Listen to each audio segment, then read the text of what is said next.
नमस्कार, यूपी की बात देख रहे हैं आप और आपके साथ मैं हूं भारती बघेल।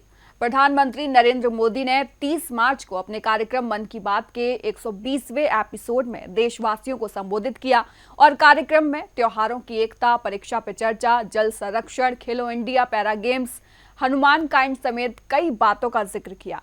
इसके साथ ही उन्होंने त्योहारों की महत्ता, अपने बचपन के दिन, रेन वाटर हार्वेस्टिंग, फूल यात्रा, खेलो इंडिया, टेक्सटाइल वेस्ट और विदेशी दौरे का भी जिक्र किया।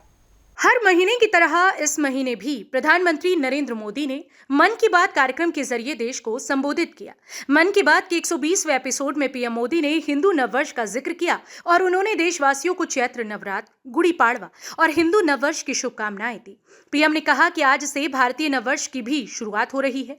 ये विक्रम संवत 2082 की शुरुआत है और इसके साथ ही आज गुड़ी पाड़वा का भी दिन है। ये बेहद पावन दिन है। ये त्योहार भारत की विविधता में एकता का एहसास कराती है। बधाई देने के बाद पीएम ने कहा कि मेरे सामने इस वक्त बहुत सारी चिट्ठियां रखी हुई हैं जिनमें रोचक तरीके से लोगों ने अपनी बात को रखा है।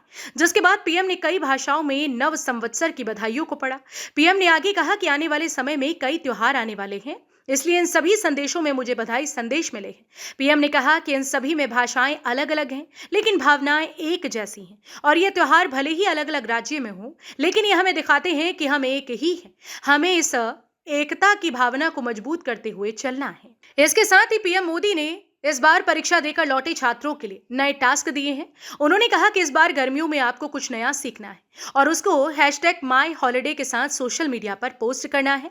पीएम मोदी ने छात्रों से कहा कि आप वाइब्रेंट विलेज अभियान से जुड़कर सीमा से सटे गांवों में एक अनोखा अनुभव ले सकते हैं और अंबेडकर जयंती पर पदयात्रा में हिस्सा लेकर आप संविधान के मूल्यों को लेकर जागरूकता भी फैला सकते हैं।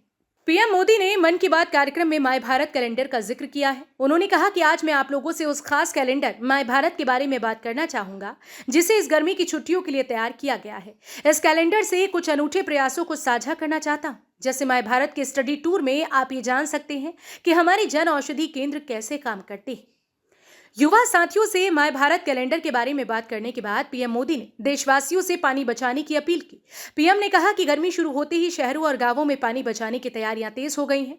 देश भर में कृत्रिम तालाब, चेक डैम, बोरवेल रिचार्ज और कम्युनिटी सोक पिट का निर्माण किया जा रहा है। पिछले 7 से 8 वर्षों में टैंक, तालाब और अन्य वाटर रिचार्ज स्ट्रक्चर के माध्यम से 11 बिलियन क्यूबिक मीटर से अधिक पानी संरक्षित किया गया है। ये आंकड़ा भाखड़ा नांगल बांध की गोविंद सागर झील की जल क्षमता से भी अधिक है। इसी के साथ पीएम मोदी ने टेक्सटाइल वेस्ट को एक गंभीर चुनौती बताया। पीएम ने कहा कि टेक्सटाइल वेस्ट पूरी दुनिया के लिए एक बड़ी समस्या बन गया है। रिसर्च के अनुसार सिर्फ 1% से भी कम टेक्सटाइल वेस्ट को नए कपड़ों में रिसाइकल किया जाता है। भारत दुनिया का तीसरा सबसे बड़ा टेक्सटाइल वेस्ट उत्पादक देश है, लेकिन कई स्टार्टअप और संस्थाएं इस समस्या के समाधान के लिए काम कर रही हैं। वे पुराने कपड़ों को रिसाइकल कर जरूरतमंदों तक पहुंचा रही हैं और सस्टेनेबल फैशन को बढ़ावा दे रहे हैं। पीएम मोदी ने मन की बात में एक रैपर पर भी बात की। उन्होंने कहा कि मशहूर रैपर हनुमान काइंड को तो आप सभी जानते ही होंगे।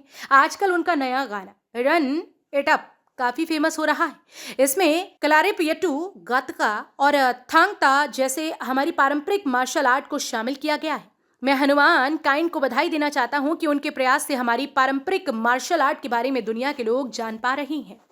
पीएम मोदी अपने कार्यक्रम मन की बात में हमेशा से कई अहम मुद्दों का जिक्र करते रहे हैं, उनको देशवासियों के सामने लाने का प्रयास करते रहे हैं।